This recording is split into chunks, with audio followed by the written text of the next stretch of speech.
bertubuh kekar terlihat ketakutan dan menutupi wajahnya saat dilakukan vaksinasi. Ia mengaku takut jarum suntik. Sementara itu nenek berumur 79 tahun begitu semangat mengikuti vaksinasi dan percaya penyakit yang dideritanya akan sembuh setelah divaksin. Inilah ekspresi seorang pria bertubuh kekar saat diberikan vaksinasi pada tubuhnya. Tampak dirinya merasa ketakutan hingga sampai menutup wajah dengan telapak tangannya. Dirinya mengaku takut akan jarum suntik hingga terbayang akan sakitnya ditusuk jarum suntik.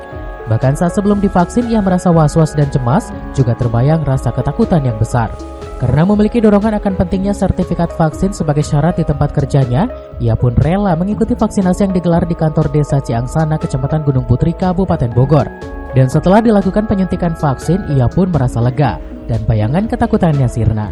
Bahkan dirinya mengajak pada warga yang belum melakukan vaksinasi untuk segera mengikuti vaksinasi dan tidak perlu takut dan juga cemas.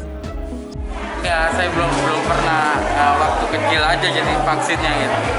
Nah sekarang ini vaksin yang keberapa Pak? Ini yang pertama, jadi saya agak Pak, pelaksanaan vaksin ini kan sudah berlangsung lama Pak. Nah kenapa Bapak baru mengikuti sekarang? Nah karena apa dan juga pentingnya divaksin kenapa Pak? Karena ya tuntutan kerjaan juga gitu Pak. Tadinya kan ya, ada rasa ngeri, kita rasa takut karena takut jarum suntik. Ya pengen sehat. Ingin sehat ya? Ya. Kenapa vaksin ini penting nggak untuk Mas sendiri? Ya penting, saya takut juga. Takut ada kegenapan. Yang ditakutkan apa Mas? Takut ketularan sama yang lain.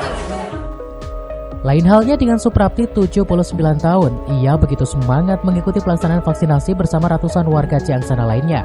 Meski umurnya sudah uzur dan badan terasa lemas dan memiliki keluhan berbagai penyakit, namun dirinya percaya dengan mendapat vaksin, selain dapat mencegah kekebalan tubuh dari penularan virus COVID-19, juga merasa yakin akan penyakit yang dideritanya akan sembuh, hingga tubuhnya segar bugar dan sehat walafiat.